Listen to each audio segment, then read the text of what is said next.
Dalawa po ang sugatan sa sunog na sumiklab sa Sitio Univille sa Barangay Kasambagan sa Cebu City. Natupok ang 52 bahay. Umabot po ng ika-4 na alarma ang sunog. Apektado po dyan ang nasa 70 pamilya o nasa mahigit 200 individual. Patuloy na iniimbestigahan ang mitsa ng apoy. Samantala po naman, nasagip po ang 4 na batang lalaki na biktima ng isang Amerikanong sex offender o pedophile doon sa Imus, Cavite. Nahuli po't nakakulong sa Amerika ang 30 anyos na sospek.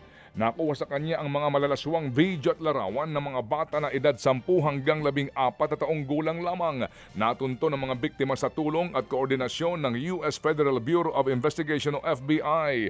Palaboy-laboy lamang daw po ang mga biktima ng makilala ng dayuhan po na ng dayuhan sa bansa. Kinaibigan sila hanggang sa pinatira ng sospek sa kanyang tinutuluyan sa Metro Manila.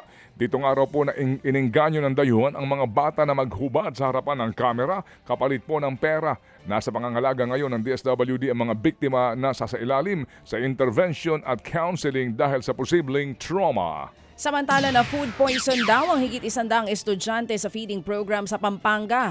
Nakaranas po ng pananakit ng tiyan, pagsusuka at pagkahilo ang mga estudyante. Agad naman po silang naisugod sa ospital. Ayon sa ilang estudyante, napansin nilang kakaibang amoy at kulay ng ibinigay na pritong manok sa kanila. Programa raw ni dating Pampanga 2nd District Board Member Mylene Pineda Cayabyab ang nasabing pagkain. Sa pahayag naman po ni Cayabyab, sinusuri na raw ngayon ang mga naihaing pagkain at naghihintay pa ng resulta ang mga otoridad. Sugatan ang isang babae matapos po namang saksakin ang kanyang kinakasama sa barangay San Miguel sa Maslog sa Samar. At ayon sa investigasyon, bago pa lang magkarelasyon ang dalawa. Madalas daw po ang kanila pong pag-aaway dahil umano sa pagiging bungangera ng babae. Hindi na po raw nakapagtimpi ang 22 anyos na lalaki sa dami na sinasabi ng kanyang kinakasama hanggang sa ito'y kanyang sinaksaka sa bandang ibaba ng dibdib. Agad naman silang naawat ng mga kapitbahay at nahatid ang biktima sa ospital.